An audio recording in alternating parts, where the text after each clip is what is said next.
words of my mouth and the meditations of all our hearts be ever more acceptable in your sight, O Lord, our rock and our Redeemer. Amen. Please be seated. Today we mark the second Sunday in the relatively new season of creation that stretches from September 1st through to October 4th each year. A resource from our southern neighbors in the Episcopal Church in the United States is where much of our liturgy is drawn from. And that resource suggests a 5-week kind of thematic flow of pray, learn, act, advocate, and bless. So today we focus on learning. Now, we humans have not always been really great at learning from nature. Particularly in modern times that peaked in the mid-20th century, we actually, I think, thought that we could control nature while using it for our technological advancement and to fulfill unrestrained human desire. For example, the first national park wardens were hired in 1909, and they were called Fire and Game Guardians. Their primary responsibilities were to extinguish wildfires and to protect game animals from poachers and predators. Game animals like elk and deer were highly valued.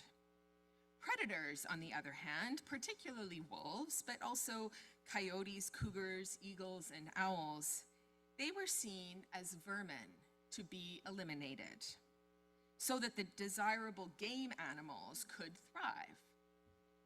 It was a pretty simple calculus. Elk, good, wolves, bad. How we humans love to judge and categorize and create hierarchy, and then build our society to support, to enforce, and to strengthen those hierarchies that we have invented.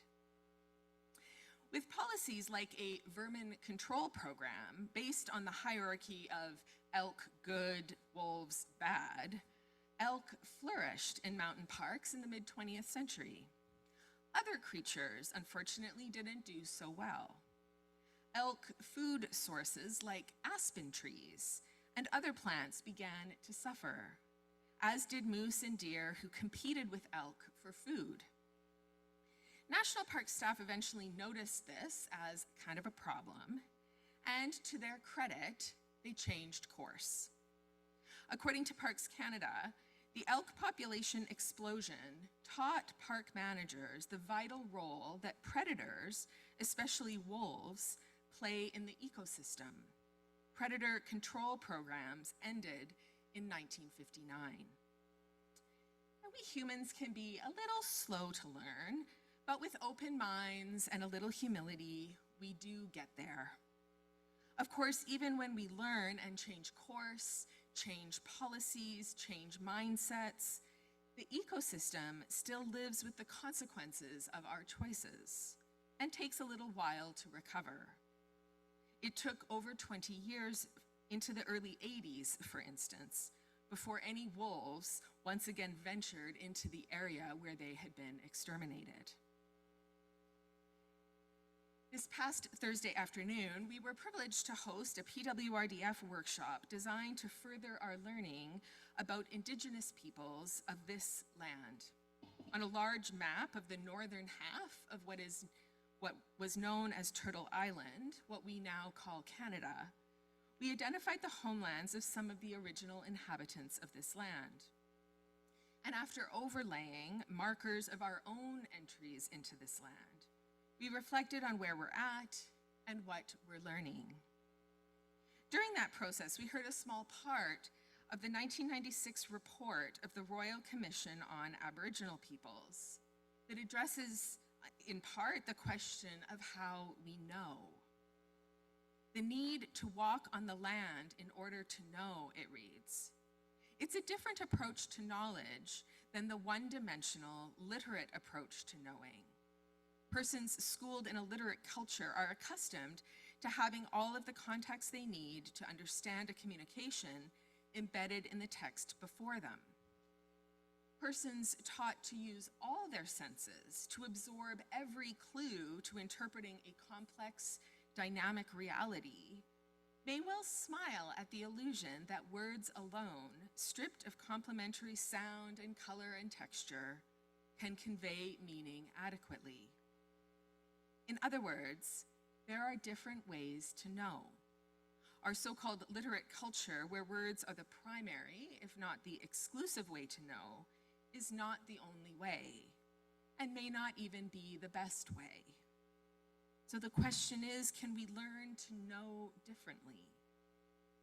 Now, nature, creation itself, I think has things to teach us, as do Indigenous people, poor people, LGBTQ+ people, addicted people, excluded and undervalued people of all kinds. I suspect that had those first fire and game guardians of our national parks consulted with the first peoples of the area, they might have learned more quickly that the whole ecosystem, including both game animals and predators, along with the trees and plants and insects and humans, are all connected in ways beyond our simple calculuses.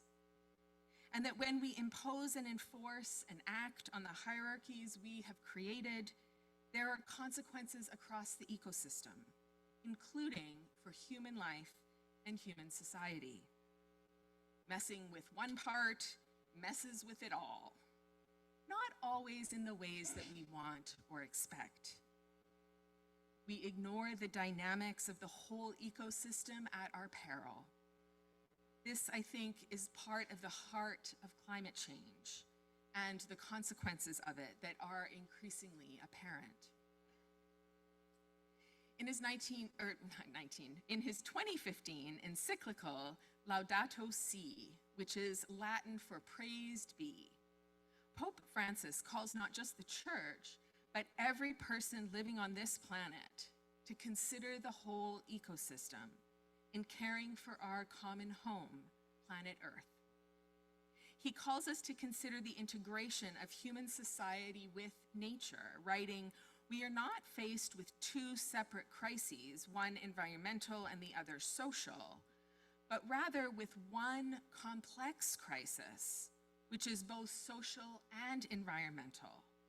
Strategies for solution demand an integrated approach to combating poverty, restoring dignity to the excluded, and at the same time, protecting nature."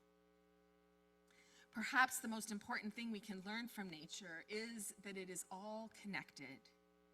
Too few wolves mean too many elk, which leads to too few aspen trees. I can only imagine what that does to the birds and the insects. We have power and agency to shape the world around us, to make decisions through policy and law, to build our society in whatever way we choose.